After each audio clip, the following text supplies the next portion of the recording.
Magandang gabi. Ako po si Boy Camera. Isa po akong cameraman.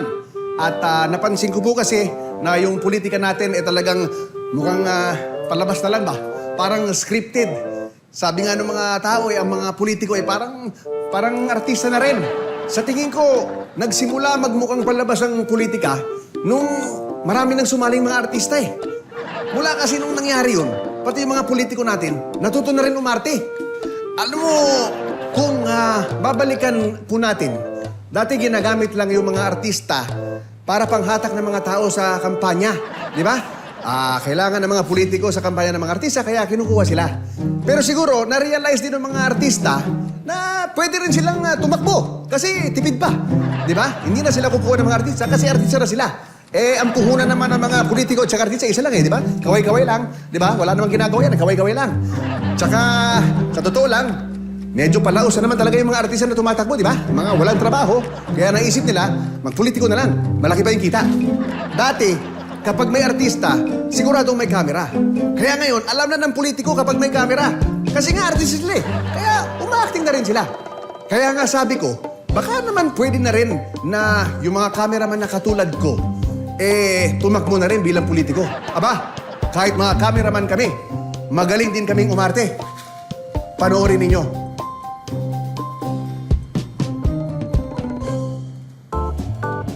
Lord! Patawad po! Hindi ko talaga hilig to, pero grabe naman kasi talaga yung kitaan.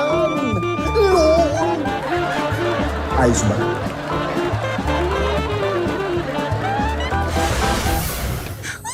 Kayo, honey. Sandali lang. Ayun na. Pasok, dali. Dali, andito yung asawa ko. Tulungan niyo, dali. Ano po ba nangyari? Tinitignan niya kasi yung ref kanina may sira, ayaw lumamig. Tapos natumba yung ref, nadaganan siya. Ma'am, paano po ba natumba yung ref? Patagilid pa muna o talagang tumaob na lang ng ganyang bigla? Hindi ko alam. Basta may narinig lang ako na may kumalabog. Ma'am, meron po ba kayo narinig na pumutok? Wala. Meron kayo naamoy na parang nasusunog na wiring? Wala rin. Ba't ba ang dami niyong tanong? Tulungan niyo na lang yung asawa ma'am, ko. kumalma kayo. Kailangan ho kasi namin ng dagdag na impormasyon bago kami kumilos. O tara na, hangasan natin to. Sige na, please. Sige po.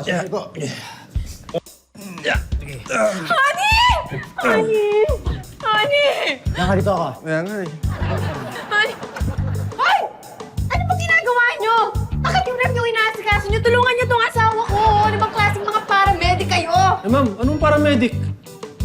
Ma'am, kami huy tinawagan nyo para mag-repair ng ref nyo. Diba?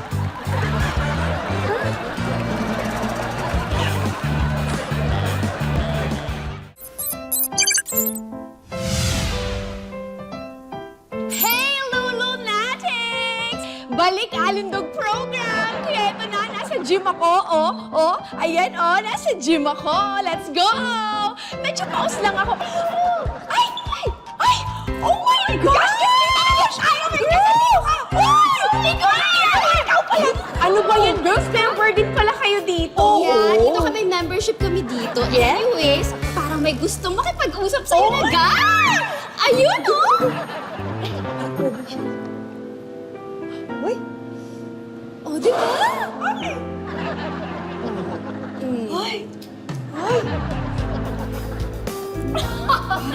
Girls, alam ko na. Gusto lang makipagkilala ng guy na yan. Beautiful, you know. Siyempre, makilala, but I'm busy. You know what? Mag-stretching muna ako, girls. Okay? Go!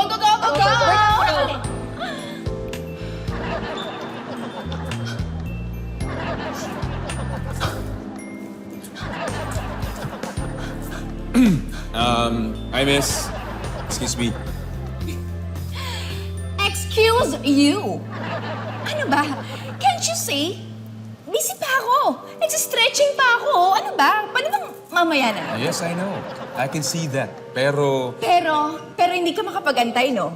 Gusto mo, ligawan mo ako. Kasi maraming mga guys dito. Baka maunahan ka, nakakahiya naman sa'yo, no? Pues, diyan ka lang at magpo-focus muna ako mag-workout. Mga lalaki talaga, ano? Di sila makapag-antay na ligawan ako.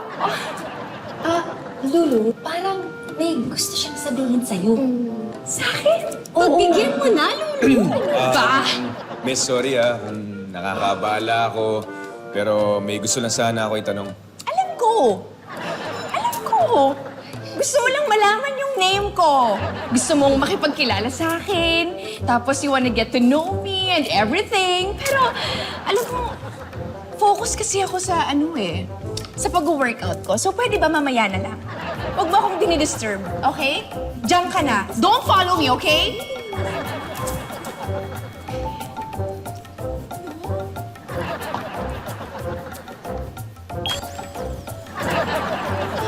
Miss, wait lang Gusto kong pakinggan mo muna yung sasabihin ko.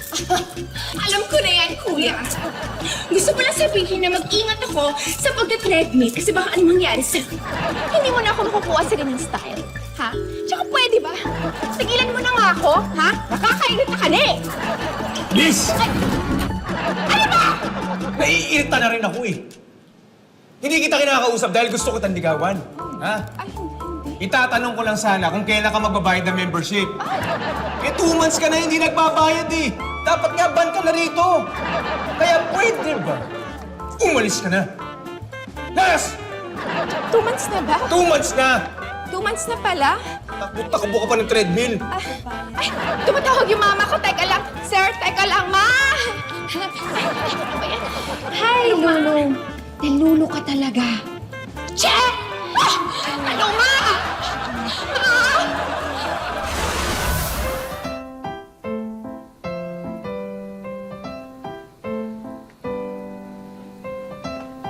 Uy! Yan yung sinungkit ko na santol kanina! Ano ba naman to? Di mo lang Oo, ate, naubos ko na lahat. Alam mo, ikaw ganyan ka talaga lagi eh. Hindi ka man lang nagtira kahit isa. Pinaghirapan ko yan. Hindi ko tinira Ikaw kasi. sama-sama mo ah. Alam mo, susumbukan tayo mama. Madamot ka. Sorry ka na lang, ate. Sobrang sarap Sarap. Uy! Uy! Ate, Ano nangyari sa'yo? ate, nalunok ko yung buto. Ay! Nalunok ang buto! Oo. Buti nga sa'yo! Yan kasi madamot ka. Alam mo, sabi nila, pag nalunok mo yung buto, lalaki yung sa tiyan mo. Tapos may mga tutubong kumano-ano sa'yo. Ah! Hindi nga. Totoo? Lagot ko. Ate, ayoko, natakot ako. Ah, tutubuhan ka sa tiyan mo. Ate, ayoko. Ate! Ano ba yan? Nay! Ano naman kayo? Ano nangyayari? Ay, ano nga? Iyak eh. Ano nga? Nay! Ano yan? Ay! Nay! Ano nangyayari? Bakit? May tumutubo! May tumutubo! Nay, ito po kasi sabi ko sa kanya, pag nakalunok siya ng buto ng santol, may tutubo sa katawan niya. Eh, akala ko naman biro lang yun eh. Ay, anong biro lang? Ba't hindi dinala agad sa ospital? Ba't inintay pa ako? Kasi nga, Nay, biro-biroan lang naman yun. Di ba hindi naman totoo pag nakalunok ka talaga, eh, may tutubo sa Nay! Pambihira! Gusto mo magaya yan sa kuya mo? Ha? Anong kuya, Nay? Wala naman kami kuya. Wala, meron! Ayan o, Kuya Elmer nyo! Ah! Nay!